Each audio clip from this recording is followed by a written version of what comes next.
Teachers of Reddit, what's the most creative excuse a student has given for missing homework? Okay, so I've been teaching high school English for 7 years now, and I swear I've heard everything when it comes to homework excuses. But this one student, Jason, from like 3 years ago, he was on another level with his excuse game. This kid was smart of but just hated doing homework, which like same TBH. But instead of just not doing it, he'd come up with these elaborate stories that were so specific and weird that you almost had to believe them. Anyway, one Monday morning, Jason comes in looking actually stressed, not his usual chill self. And I'm collecting the weekend essay assignment that was worth a decent chunk of their grade. When I get to Jason, he looks at me all serious and goes that he doesn't have it.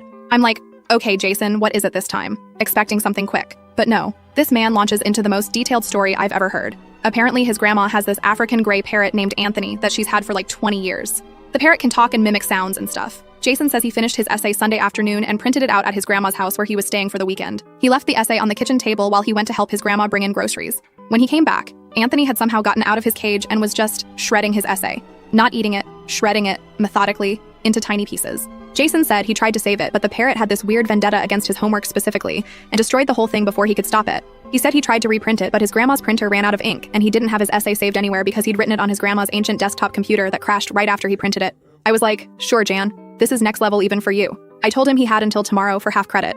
After class, he actually came up to me looking genuinely upset and was like, Ms. Elise, I swear this actually happened, I'm not making it up this time. And pulled out his phone to show me a video his grandma had apparently taken of Anthony the parrot sitting on the kitchen table surrounded by tiny shreds of paper, looking smug F. I was still skeptical because, like, it could be any paper? So I told him I'd need more proof. The next day, this kid comes in with his rewritten essay and his grandmother. His actual grandmother came to school with him. This tiny 70-something woman walks into my classroom before first period, with Jason and a photo album. She sits down and starts showing me pictures of Anthony the parrot through the years and telling me stories about how he's always had this thing about paper. She was so sweet and earnest about the whole thing, telling me how bad she felt about Jason's homework and how he'd stayed up late rewriting it. She even brought a little baggie with some of the shredded paper that had visible fragments of Jason's essay header on it. I was completely floored. Like, either this was the most elaborate homework excuse Con ever pulled, involving a grandmother accomplice and a paper-shredding parrot, or it was actually true. I gave Jason full credit for the rewritten essay.